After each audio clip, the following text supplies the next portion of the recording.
All right, finally, some good news in the mortgage and real estate world. It was a week ago that I quoted my first 8% interest rate for like a regular person, not like an investment property or something like that, like regular person buying a house, getting an 8% rate. And I had first-time home buyers getting quotes at like 7.7. Now, fast forward to today, again, 1 week, we're now in the sixes. So to put that in perspective, I had someone thinking of writing early in the week and pulled back because the payment was just a little bit too much. Today, with the rate improvements we've seen in just the last few days, the payment was about $350 less. $750,000 house, $350 is what it saved them. And now all of a sudden they're like, whoa, let's go, game on, I can do that.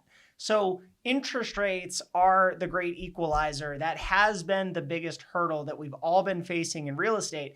And we might finally be at that point where, if you think of jumping on an escalator and having a yo-yo, right, going up and down, and not just like a department store escalator, but like one of those subway escalators that seem to go for like 30 minutes.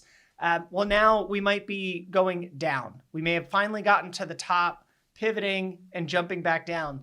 I think if you haven't watched the video that I did last week, I go into a good storyboard of why the economy has been fighting the Fed so well for the last 18 months, but why also we're starting to see some cracks. Now, today we actually had an employment report, came in lower than expectations, but the one thing that keeps getting missed in the media are the revisions lower. So in economic reports, they have these seasonal adjustments.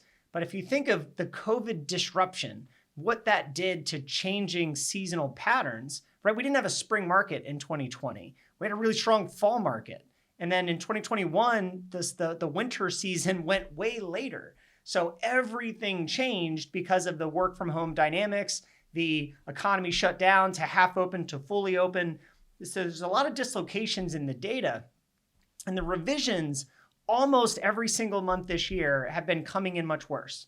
And I think Wall Street's finally waking up like, whoa, this actually is turning. There are cracks. Credit card defaults are rising. Credit card revolving balances are the highest ever. Auto loans, significant delinquencies, higher than the financial crisis. Business bankruptcies, increasing, right? Housing, dead. And when you think of housing dead, it's all the ancillary businesses that support housing.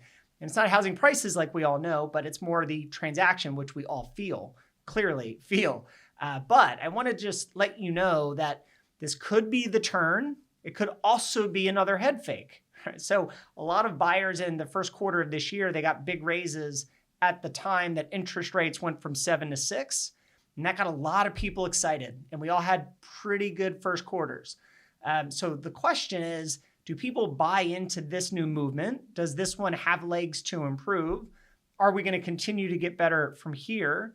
But are we going to continue to get better because the economy softens? And if the economy softens, does buyer psychology change? So I think we still have some hurdles ahead of us. But if you want to put your storyboard together, your pitch, hey, why now should be a good time to get aggressive, definitely reach out to me. I've got a lot of stuff locked up in this crazy head of mine that I can kind of distill down into easy little sound bites that you can use. But I've always said, especially in low inventory markets, that you should always be looking because you don't quite know when either the perfect house or the perfect scenario pops up. So back to that client last week, they decided not to write.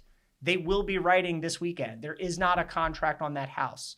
So rate movements correcting and you staying in touch with lenders staying in touch with customers, all of a sudden deals start happening. So I know a lot of people out there are getting discouraged. I know a lot of people haven't had the year that they wanted. Their expenses have stayed high and their revenue has gone in the toilet. Not everyone, but seems like most and very many well-known names that are struggling both on the mortgage and the real estate side.